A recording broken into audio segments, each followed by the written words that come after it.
the lead up to the election is going to be filled with a lot more heat than light.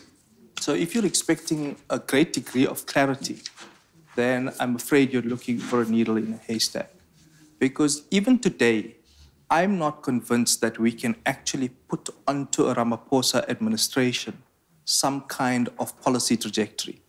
All we can talk about is a stimulus which was not a stimulus, which was a stabilization package, and I'm happy to concede and grant that I think this will be a period of stabilization.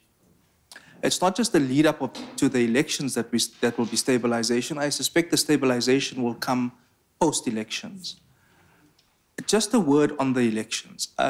It will be May. It will be May. And I'm not saying this because I'm connected to political circles.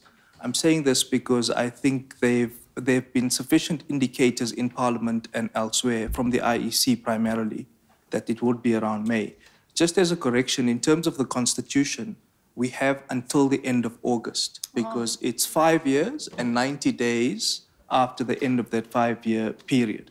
But the 90 days is important also because the president has to proclaim an election 90 days before it actually happens. So unlike the rest of the continent, a president can't call a snap election without abiding by that constitutional dictum of 90 days so that everyone has a fair chance to actually prepare. But let me say this in conclusion. I think we're at a crisis moment. And people repeatedly say this for every election, but this one really is a crisis moment. And it is so for two reasons. Because either we can stabilize our politics with political parties which actually which differentiate themselves from each other. And at the moment, they don't really do so, just by the way.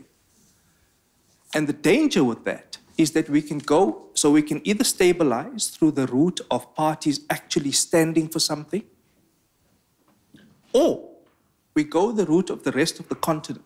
And Kenya, Lesotho, Zambia are prime examples of what happens when parties don't actually stand for something, but literally fudge their manifestos, fudge who they are, because they try to be everything to everyone, and they're literally unable to actually sell a manifesto coherently to anyone. And then what happens is you have shifting coalitions, and that's already happening. You're having a part of the ANC which is combining with a part of the EFF. Now don't give in to the hype which says, oh no, the EFF is just a front for Zuma. It's not. It is just that there are particular points at which their interests coincide. So if you think we've come out of an era of fake news and flake news, expect a lot more in the lead up. So in conclusion, in sum, there's going to be a lot more heat before there is any light.